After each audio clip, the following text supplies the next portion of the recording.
Olá, sou a professora Ana Maria e estou aqui para falar sobre a disciplina de Geografia Política 2 e apresentar o livro didático escrito pelo professor doutor Edu Silvestre de Albuquerque. No seu livro, a unidade 1 traz sobre a formação territorial brasileira na construção da economia mundo e encontra-se dividida em 5 seções.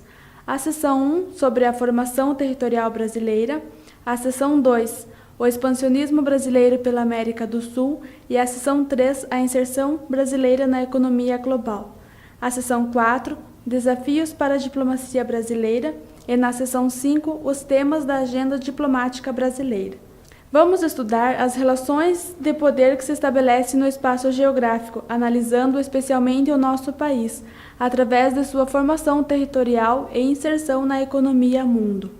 Olhando o mapa, podemos notar a expansão territorial brasileira pela América do Sul, desde o período colonial até os dias atuais. O processo de expansão territorial do Brasil obedeceu às necessidades de ampliação da produção de mercadorias em terras sul-americanas, voltadas ao abastecimento da economia mundo, representando um importante monopólio político das vastas extensões de terras e riquezas por parte de uma minoria privilegiada, primeiro formada de colonizadores portugueses e depois de uma elite de brasileiros. Por assim dizer, as fronteiras políticas brasileiras acompanharam o deslocamento das frentes econômicas no sentido da conquista do Oeste. O mapa do Brasil demonstra a intensidade desse movimento territorial brasileiro em sua metade norte, basicamente a bacia amazônica. Já na metade sul, o território brasileiro vai se tornando menos extenso, no sentido leste-oeste. Afinal, foi exatamente na Bacia do Prata que a ocupação espanhola se fez mais presente e, portanto, as pretensões expansionistas brasileiras mais difíceis. Mas até hoje persiste uma enorme influência política e econômica nos países vizinhos, advinda desse extravasamento econômico e social.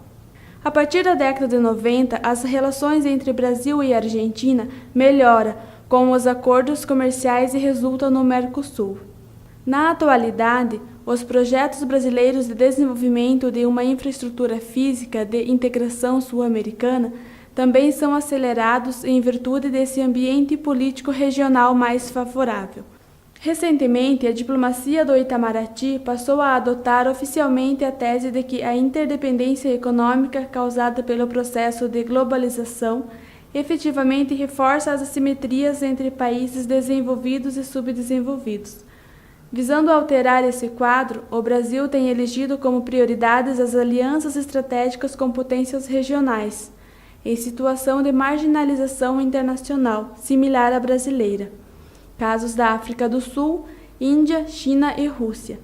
Um alargamento e aprofundamento do bloco Mercosul para o conjunto sul-americano.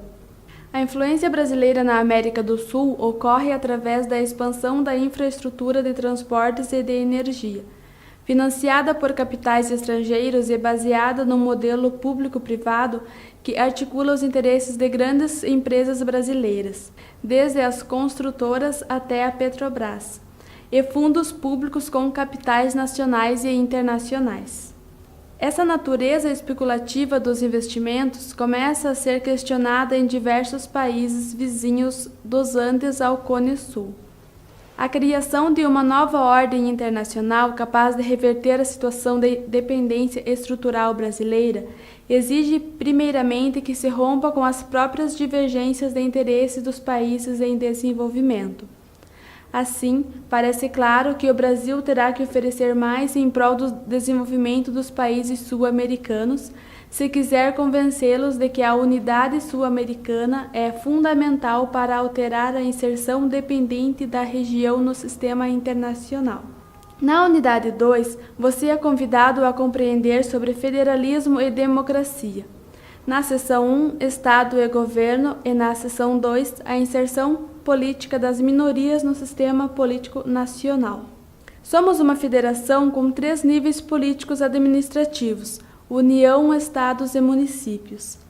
A Constituição Federal estabelece que somos uma república federativa, formada pela união indissolúvel de estados e municípios. Mas as desigualdades da sociedade brasileira apresentam uma clivagem nitidamente econômica, classista, étnica e também geográfica, diferenças econômicas regionais. O princípio federativo é distorcido e as minorias foram e continuam marginalizadas em nossa sociedade, que exigem os esforços recentes de repactuação federativa e de implantação de ações afirmativas por parte do Estado brasileiro. Estudem o fascículo e realizem as atividades sugeridas.